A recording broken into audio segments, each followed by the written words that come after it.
Holy shit. Sorry guys. I was just holding my breath, waiting for the State of Recruit episode 2 to come out. I didn't think we were gonna make it this far. I hope I have clean towels.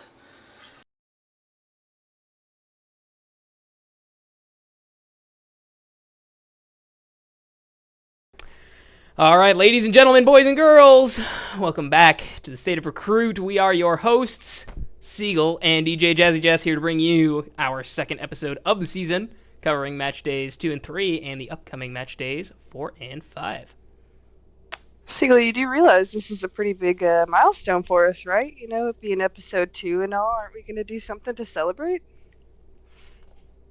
Well, to be perfectly honest, I was so busy holding my breath that I completely forgot. So, we officially smashed past last year's record of 1 episode before calling it quits. So, applause for us. Good job. We did a great job, guys. Thank you, Brass. Thank you, Jess. Appreciate you guys. Speaking of breaking some records, we had a few games this week come down to the wire with some OT games. A bunch of really close, like 13-11s. Some good games. Definitely some really good games. But before we get into those, I think we need to take a look at last week's free agent signings. So let's go take a look at that. All right, guys, we've got some trades, we've got some signings, we've got some cuts, we've got a bunch of stuff happening in free agency over this last week here, just since recording the last episode. So guess let's dive right into it. First off, we've got Sapphire being signed by Angry Pirates. She was dropped down from Prospect after being manually promoted. She does replace Barefooter on that roster, as Barefooter has resigned from the CSC server. For those of you that don't know, if you leave the CSC server at any time during the season, it's treated as a resignation. You can come back next season, but all the plugins, like the CS Core plugin that they use, as well as any of the just plugins to keep you on the right roster, those are all tied to your roles in Discord. So do not leave the CSC Discord if you do not want to resign. If you didn't know before, you know now, but looking at Sapphire, she's going to be one hell of an opera on AP. I mean, she has never failed to get hers. She will always get the kills when they walk into her crosshair. So I have full faith of her on AP. I think this makes AP a really scary team to deal with, especially in the opping department. So we'll just have to wait and see how they do. Moving on, we have a trade, and this is actually a first. Player for player trade. Usually trades in CSC are done as player for picks or picks for player, either way. But in this case, AVI and Hellfire have both agreed to do a player trade. AVI is receiving Jonesy from the Hellfire squad, and on the other side, Hellfire is receiving PK Freeze from the AVI squad. So this is a really interesting trade to me, especially because Jonesy is was the Hellfire IGL. So we're going to have to wait and see who Hellfire decides to use to pick up the slack of that IGL position right there.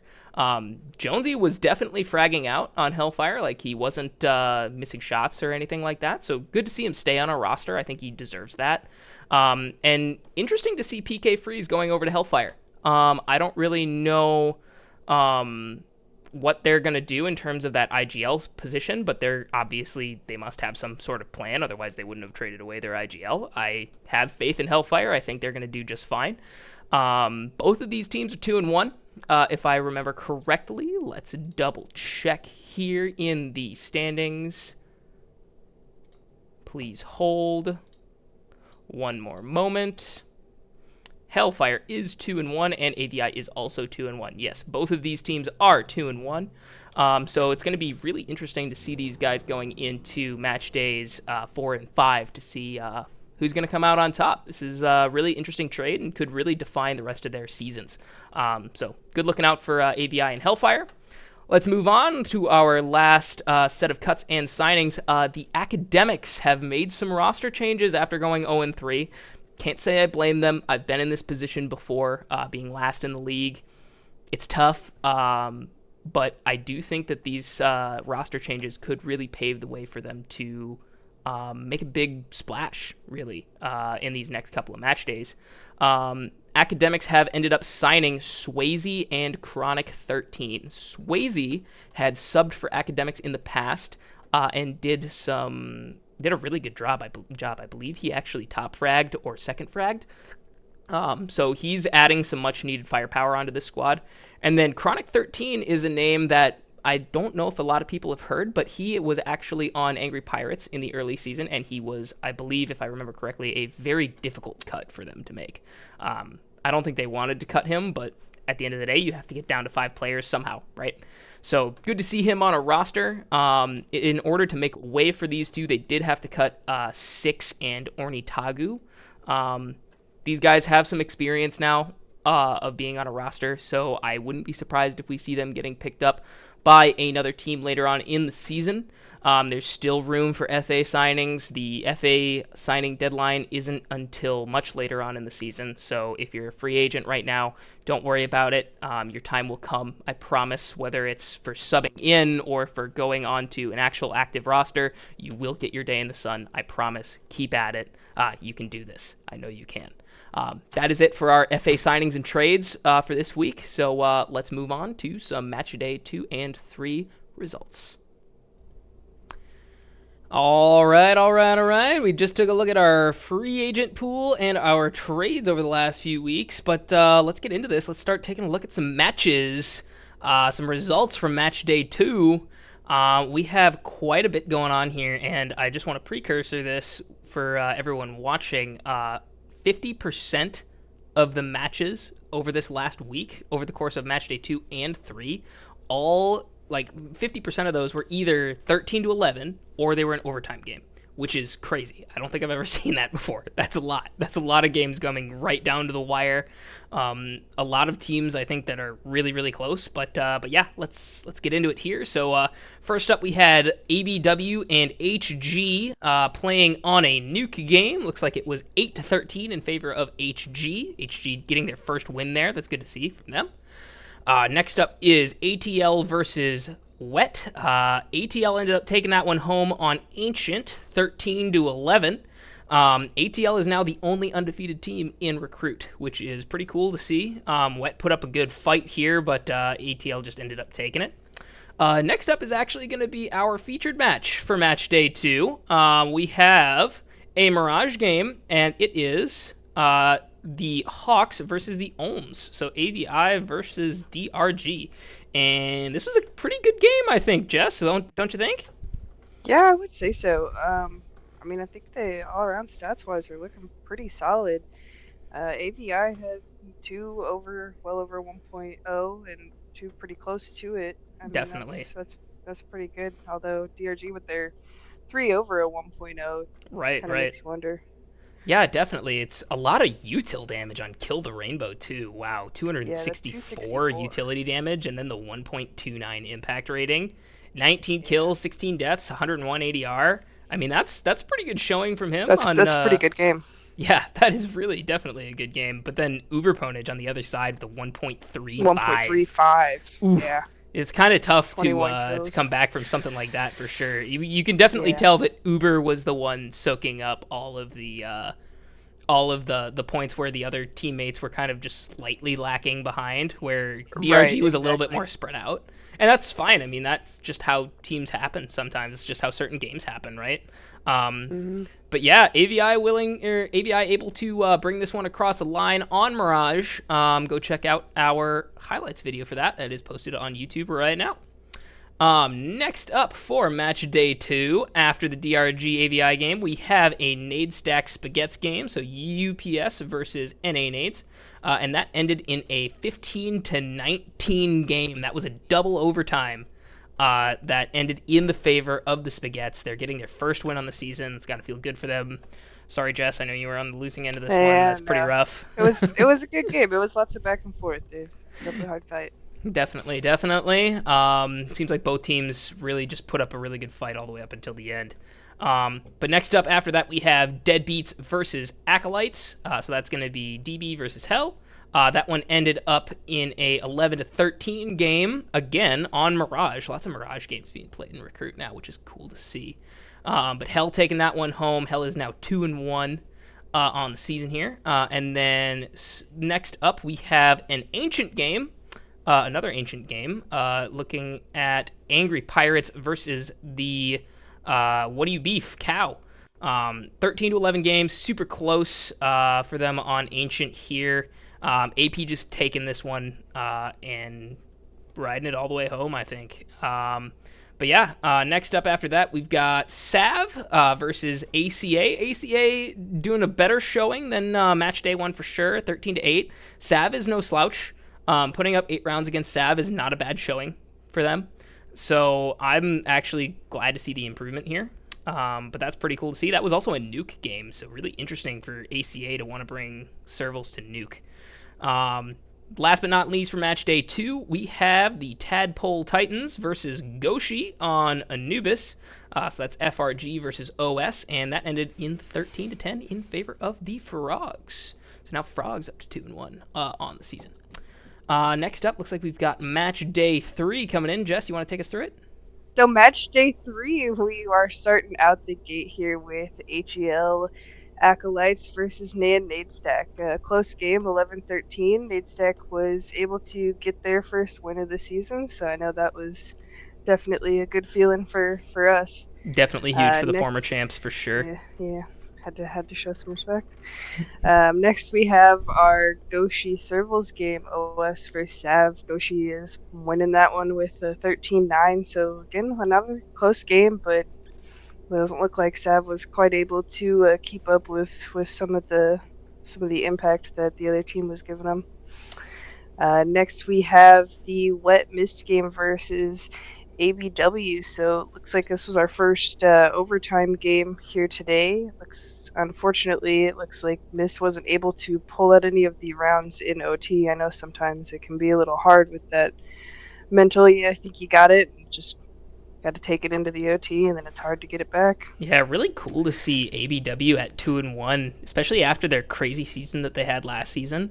Like, it's kind of cool to see them actually really show up like after the full rebuild. Exactly. That's cool. Yeah, it was props to them. I'm excited to see what they're going to bring this season.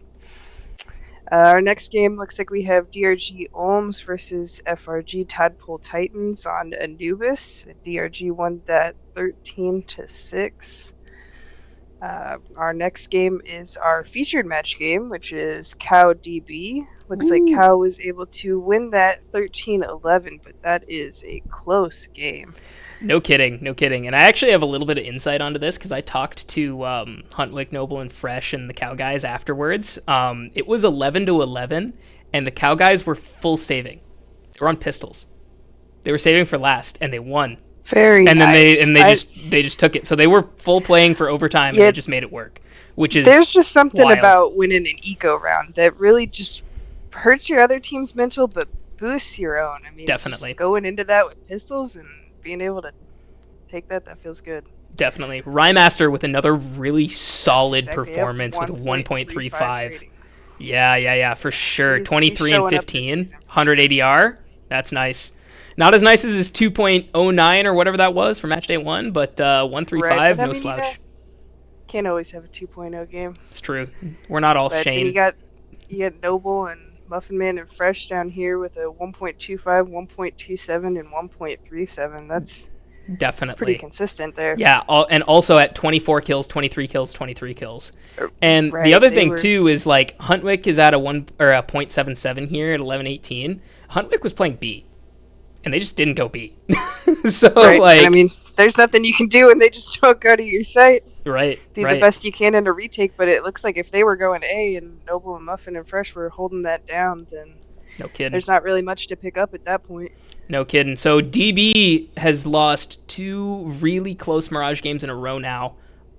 Both match day 2 and match day 3. They lost 11-13 on both, I believe. So this is tough from them.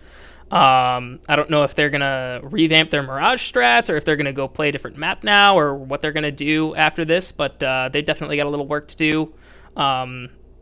Definitely some close games, though. Some really close games. I guess we can go next then, yeah?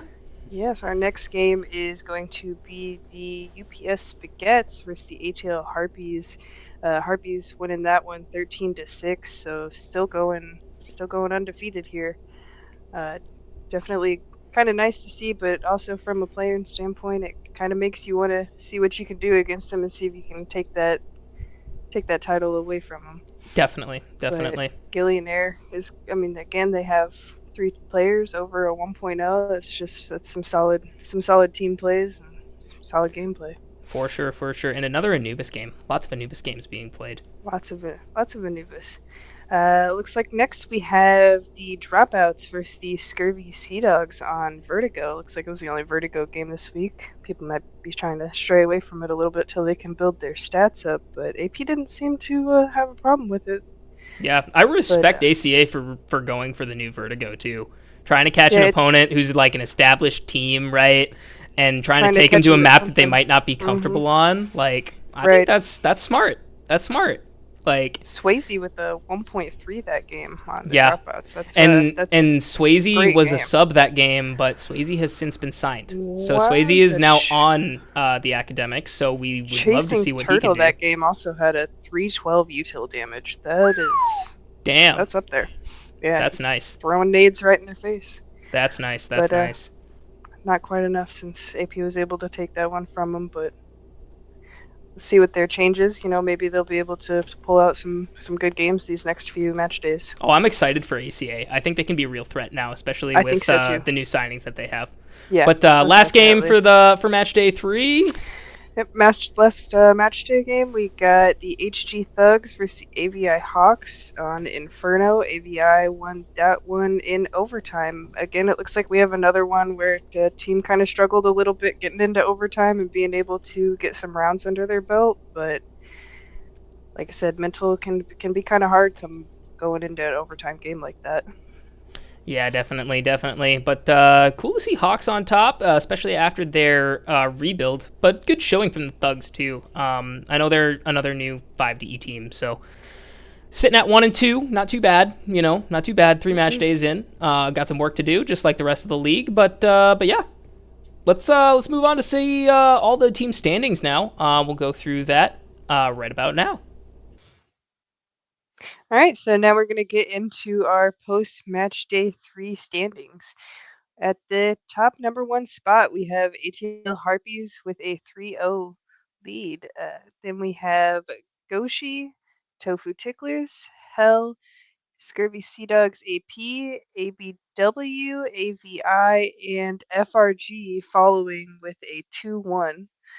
And finishing it off with Wet, DRG, Sav, HG, Nade Stack, and Spaghetti with a 1-2, and then ACA with an 0-3. All right, I think let's get right into it here. We're gonna be looking at match day 4 and 5 featured matches for you guys. And for match day 4, first one that we got coming up here is UPS versus ABW. This is interesting, right? I think this is pretty interesting. This is going to be a good game. I think so. I really do. Yeah, for sure. They got some sharp shooters, and it'll be interesting to see who comes out on top there. Definitely. And with ABW coming off of that close win against Mist in match day 3 as well, that overtime game.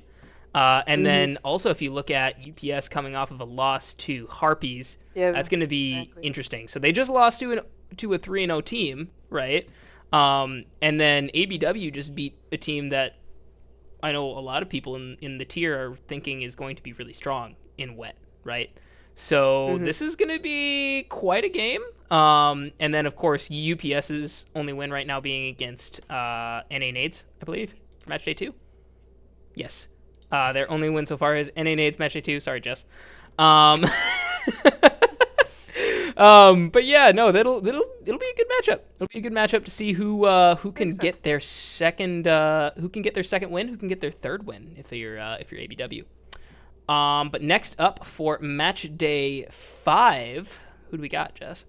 For match day 5, our featured match is going to be a little battle of the pawns. We have Mist, Wet, and FRG Tadpole Titans. So we got a little bit of a water battle going on there. Nice, nice. That's pretty cool. Mist also coming off of the loss to ABW, so looking to clock in their second win. And Tadpole Titans also coming in off of a loss to DRG in Matchday 3. So two teams looking to bounce back. I think this could be a great game. We'll have to see if both teams have their full rosters this week. I know FRG did not have their full roster for Matchday 3. They did have a sub. So, yeah, I think they're going to be a new look team once they get their IGL back, right? Because they won their first two match days, and then their third match day, they didn't have their IGL.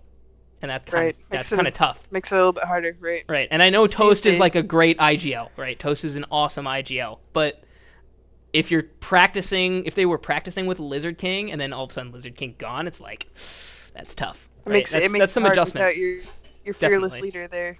Definitely. We'll have to see too if FRG wants to take it away from Anubis. It looks like they've played all 3 of their matchday games on Anubis. Yeah, actually, that's a really good point. Wants to take it away from there. I kind of doubt Wet is going to take them to Anubis. I really do. I wouldn't think they would. I think they'd just ban it. Yeah. But then again, I mean, if they're feeling confident on Anubis the same way DRG was last match day, then who knows? Maybe they do. Maybe they just take it straight to him and say, actually, no, we're the better Anubis team. So, like, it just depends, right? It just depends. But yeah, that's going to be a really interesting game there. And that'll be it for our featured matches for match day 4 and 5. It's been going by pretty quick. I mean, we're already here on to match day 4 and 5, so I feel like this next week is really going to show who the best teams in the tier are. But with all of that being said, I think it's time to wrap up our show. I am DJ Jazzy Jess. And I'm Seagull. And this is the State of Recruit. Thank you guys for watching. Remember to like, comment, and subscribe, and make sure to tune in next week for episode 3. See you guys. Fuck's sake.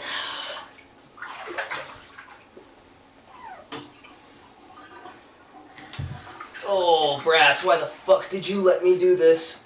Oh! Fucking Christ.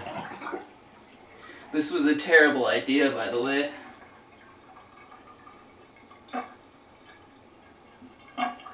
Fucking god-awful idea. Why did I let you convince me into this? Oh, for fuck's sake, Brass. This one's for you, buddy. Alright, 3, 2, 1.